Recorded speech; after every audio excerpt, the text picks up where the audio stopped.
Waalaikumsalam.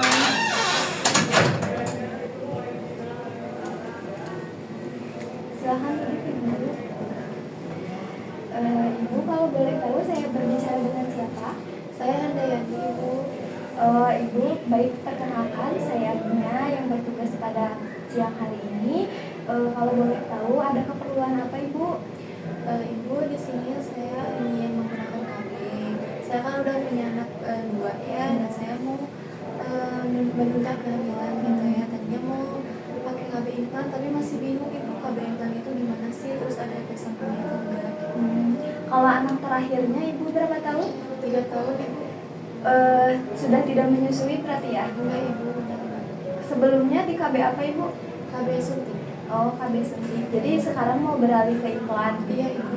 Baik, saya jelaskan terlebih dahulu ya apa itu implan. Jadi KB implan itu adalah alat kontrasepsi yang dipasang di bawah kulit di lengan atas ibu. Nah, nanti ada alat yang masuk seperti ini Bu. Nanti dimasukin implannya. Kemudian implannya terbentuk seperti ini. Ini tuh mengandung hormon progesteron, hormon yang tidak mengganggu ASI jika ibu masih menyusui. Nah, kemudian cara kerja KB implannya juga bisa hormon yang terdapat pada implan dilepaskan secara perlahan-lahan. Jadi sperma kecil kemungkinan untuk sperma bertemu dengan sel telur. Nah, untuk KB implan sendiri jangka waktunya panjang 3-5 tahun. Kemudian ada kelebihannya juga dari implan ini. Yang pertama, kelebihannya efektivitasnya sangat tinggi, kemudian pengembalian tingkat kesuburannya yang cepat setelah pencabutan. Jadi nanti setelah pencabutan ibu jangan khawatir kesuburan ibu terhambat karena implan sangat cepat untuk mengembalikan kesuburannya. Kemudian yang ketiga, tidak memerlukan pemeriksaan organ reproduksi atau vagina karena ini dipasangnya di lengan ya Bu, jadi tidak memerlukan pemeriksaan vagina terlebih dahulu. Terus kemudian ada tidak mengganggu produksi dan kualitas ASI karena tadi seperti yang sudah saya jelaskan, karena implan itu terdapat hormon yang tidak mengganggu produksi ASI. Kemudian yang kelima, ada mengurangi nyeri haid dan jumlah darah haid. Terus kemudian tidak mengganggu hubungan seksual juga karena tadi implannya dipasang di lengan ya. Jadi tidak mengganggu hubungan seksual. Kemudian menurunkan resiko penyakit radang panggul. Kemudian ada keterbatasannya juga selain kelebihan. Nah, yang pertama mempengaruhi periode haid. Jadi kelebihannya kan mengurangi atau tidak mengurangi nyeri pada haid. Nah, tapi kekurangannya juga mengurangi periode haid atau haid menjadi sedikit. Nah, jadi tidak teratur atau jarang haid. Jadi nanti kalau misalnya ibu jarang haid atau tidak teratur, jangan kaget ya karena itu kekurangan atau efek samping dari implan. Kemudian yang kedua ada perubahan berat badan, tetapi tidak semua orang yang memakai implan bisa berat badannya bisa berubah gitu.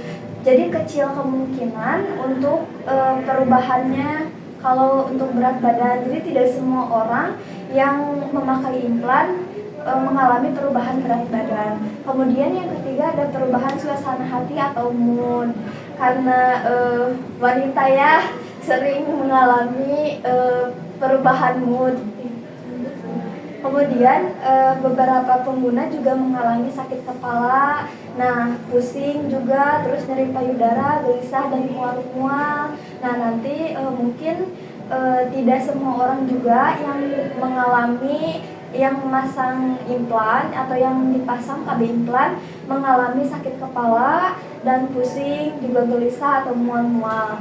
Kemudian ada efektivitas implan menurun apabila dipakai sambil menggunakan obat-obatan tuberkulosis atau epilepsi. Epilepsi itu adalah gangguan otak. Apakah ibu sebelumnya atau sekarang sedang memakan obat-obatan?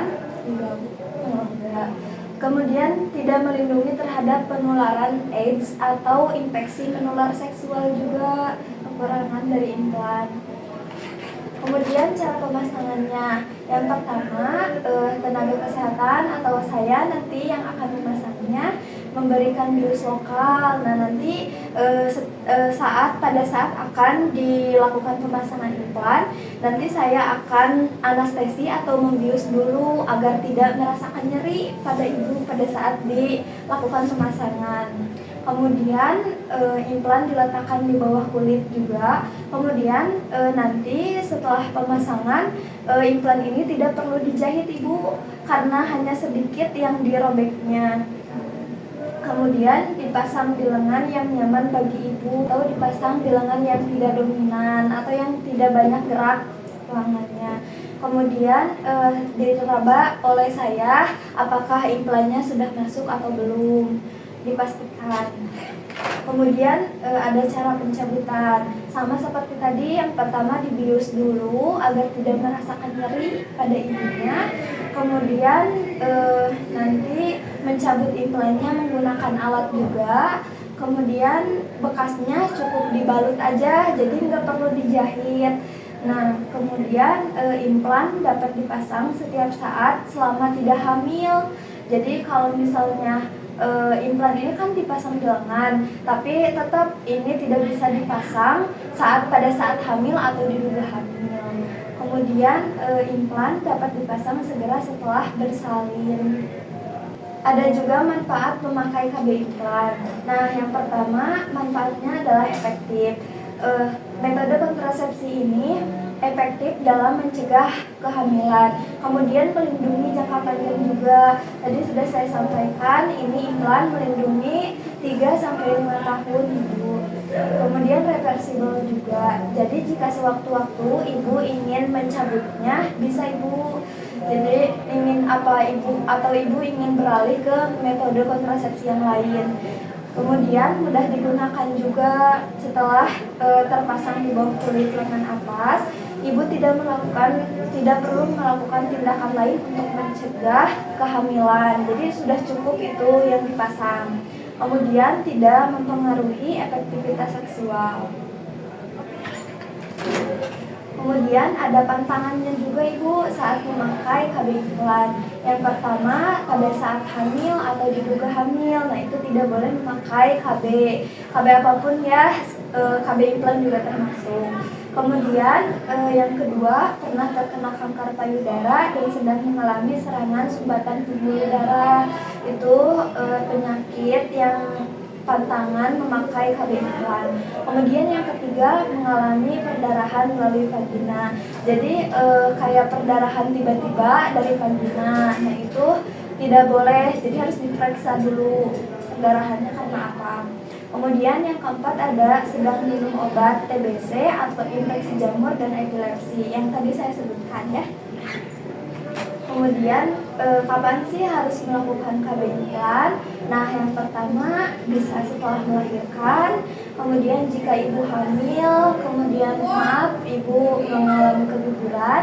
Nah, nanti ibu bisa langsung mau di KB implan. Kemudian saat mengalami masalah menstruasi. Kemudian kapan saja pada saat ibu tidak diduga hamil. Nah, selain itu ada jenis-jenisnya juga KB implan itu. Yang pertama ada Norplan. Nah, Norplan ini ada 6 batang, efektif selama 5 tahun. Kemudian ada Sino Implan 2, KB implan dengan 2 batang. Kalau misalnya Sino Implan 2 ini 2 batang, efektif selama 4 hingga 5 tahun. Tapi ini bisa disubsidi oleh BPJS.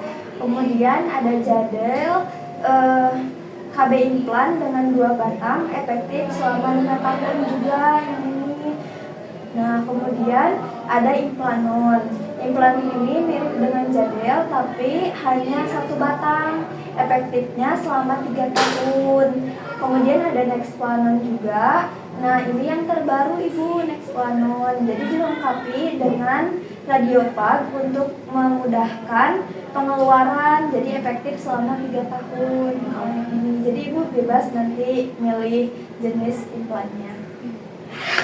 Kemudian tempat pelayanan implan bisa di rumah sakit, bisa di praktik dokter, praktik bidan, kemudian di puskesmas. Jadi jika nanti ibu melakukan pemasangannya di rumah sakit, ibu bisa melakukan pencabutannya di bidan atau di praktik dokter. Jadi itu mah bebas, terserah ibu ya.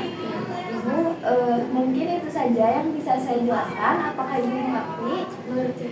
Ada yang ingin ditanyakan terlebih dahulu? Tidak ibu, sudah jelas. Baik, kalau begitu untuk pemasangannya ibu kapan? Kalau misalkan nanti aku diskusi dulu sama suami boleh bu? Boleh ibu. Baik, terima kasih banyak ya ibu atas penjelasannya. Saya pamit ya bu. Ya, Terima kasih makasih ibu. sehat selalu. Ya ibu, Salam. makasih.